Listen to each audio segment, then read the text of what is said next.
Hello, welcome to another tonalist landscape oil painting demonstration. It's your painter in residence, M. Francis McCarthy, and the painting I'm bringing you today is called Tree in Sea, number 8. And I gotta laugh because that's gonna make this gallery that sells a lot of these. They don't like my titles, but yeah, no. What are you gonna do? I'm so happy with this painting. I'm really happy to share it with you. Now, this is a panel. It's a bit of hardboard, and it has been prepped with a house paint that I got. I was just, I don't know, in this weird mood, and it's a taupe. It's kind of a cool color. I actually really enjoyed painting this painting on it, so I'm not going to discount it. It has quite a lot of white in it, so I can't really mix it with my other stuff too much, you know? It is what it is. We are doing our underpainting here with a bit, it's thinned down with some of my medium, which is the Archival Oils brand Odorless Lean, which just pretty much acts like linseed oil. And burnt umber, and I definitely see a smack of Perylene black from Winsor Newton in there. Black, very greenish black, just to counteract the red tendency. And I was trying to key into the background color, and I think this was a nice umbery sort of thing. And you know, raw umber itself, I guess I could have used, but the problem with the raw umber is it doesn't, when you pile down like I just did up there up above, it doesn't give you much in the way of opacity. It tends to let you down. So this is a bit of a workaround for that. Actually, I probably brought in some black there, it looks like. Yeah, so. And even with the black, you can have transparency issues. There's a painting I just did this week where I subbed out my usual lamp black with some Mars black. And lamp black tends to work just like the ivory black. But Mars black is opaque, you know. It has some different properties. Yeah, I use it when I need to.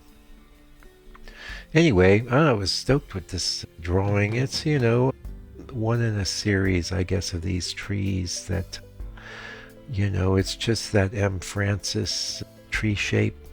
Very interestingly, though, in the reference image, which you can see in the members area, I always flash that up really at the beginning of every, and that video is a real time in the studio, you know, and there's a color mixing session. It's 4K and there's no ads, and that's $6 a month, so you can tip on in. And also, you know, I want to get back into talking about this painting, but this video course I'm outlining, I've got a whole discount structure set up now. People on, actually, if you bought the book, you're getting the best discount. If you're on my mailing list, it's another amazing discount. And if you are a member on my YouTube channel, I'm going to give you guys a discount too, because I just appreciate you. So I just want to get that out of the way, and pricing will be announced next week or something like that. I'm getting close. Anyway, so we're coming in with the color, and that is a good old phthalo blue with looks like I tempered it with some raw umber or possibly black, and some warm grays and stuff. And I typically like to get the darker part of the sky, you know, at the top, and then work my way down to light and bright. The exception, of course, being that area right around the where the sky's hitting the tree. Not every part of the tree, but usually like a focal point. So you'll be watching. We'll do that. And I work from, you know, the darker tones in the sky. Well, actually, always blue first if there is blue, because, you know, it's behind everything else. It just makes sense, eh?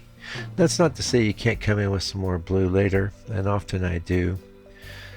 But I think it feels just proper to have it underneath the other cloud colors. If it's a major force, if it's just a little dot, and then otherwise, I like sometimes that last painting I put up on the channel that had like a real strong orangey sunset, but with a good amount of blue in it, which is always pretty exciting because that's complementary colors. And Yeah, I think we're gonna have an ad for the book coming up, and we've been shipping the books out, even though the book is it's a physical thing, But I think that's really valuable, especially in this fast wham bam, thank you ma'am, AI, internet age. Us humans, we gotta, I don't know, do things that are real, and that's what this book is. It's basically it condenses 13 years of my painting experience into one tome. And of course, the video course is going to be an extension of that. And yeah, one of the pricing structures will be with the video courses and the book. And we'll see how many of those we do. I just do the book in pretty short runs, but it's kind of a collector's item. Each one's signed a number too, by the way. That's enough of the whatever.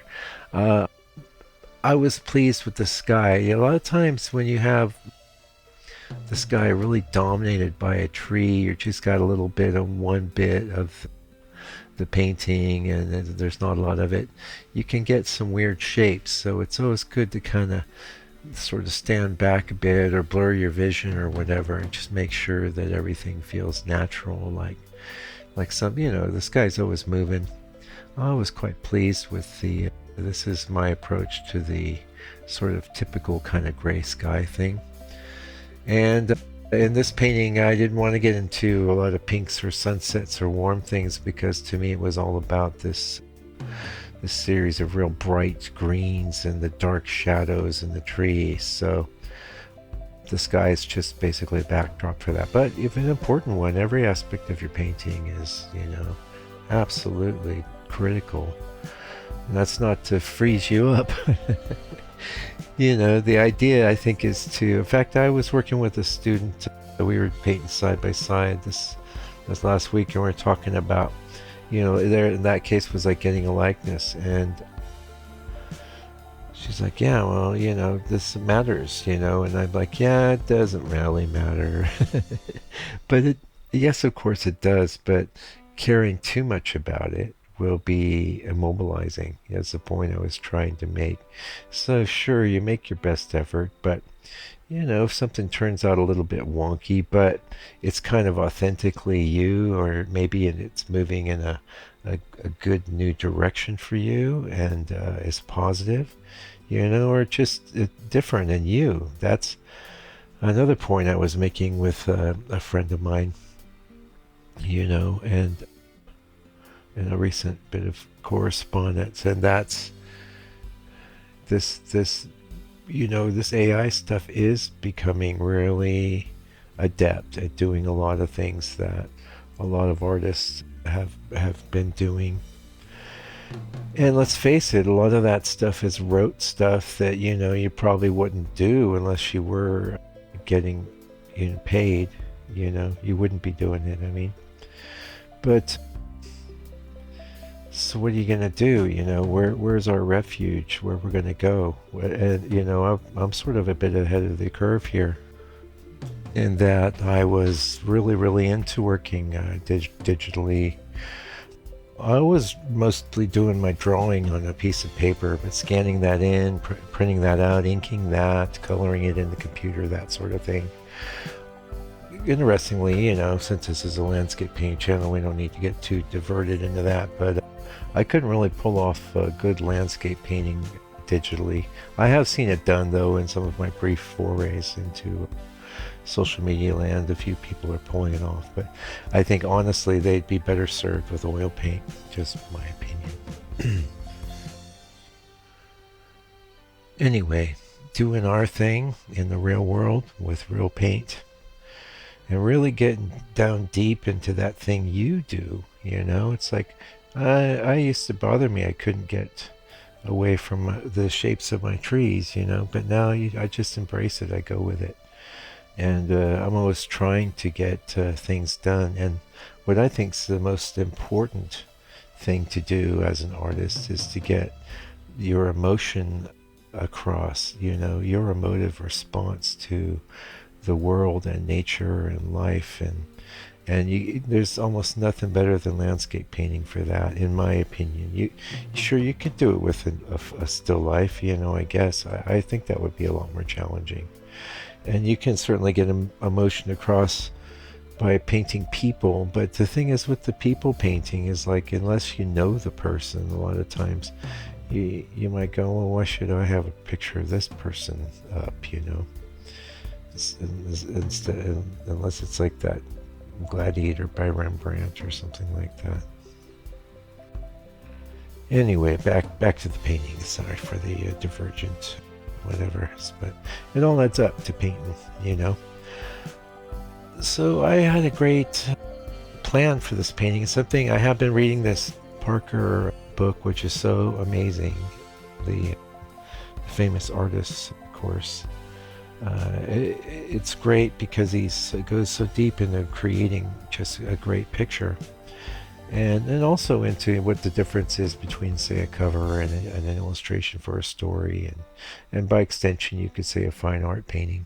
You know, they all have their own purposes, but you know, one of the important things that he was talking about is like, you know, keeping a fresh approach to your work, but at the same time you want things looking good, you know, and you need hooks. And in my mind, this is the contrast of that tree, and we're building to a crescendo with the bright yellow in the upper part of the tree, and all of these colors are very tonally harmonious. So it's still, I think it's still falling under the aegis of tonalism, because there is a unifying tonal harmony. But yeah, people could argue with me, and I'd be hard put to, you know, it's tough when you're setting up categories anyway. Well, yeah, so one thing I was started to talk about is like the way I handled the cliff or whatever it is where the tree's growing out of. I was real happy with that, because there was a lot of like questionable stuff in the reference, and I could have easily got in the weeds, one of my new favorite expressions. And you know, just by that I just mean, you know, you get trapped in these areas. In the landscape painting, you could literally be trapped by painting weeds, you know. In this case, there was an interesting little scene in the reference, going down to the water below on our far right, and I'm like, nah, just bushes, man. I don't need that distraction there.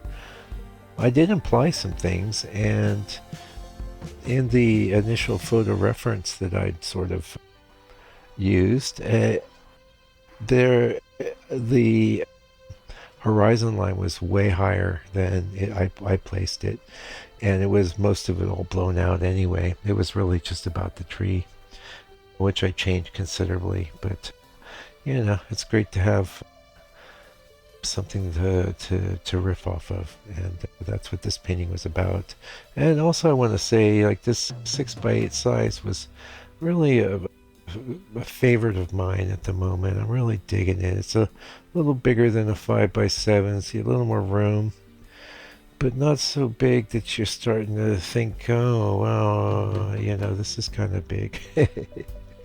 Not that I'm too bothered by that. I can work up to scale, but that whole series of recent large paintings I've done, a lot of it's my fault.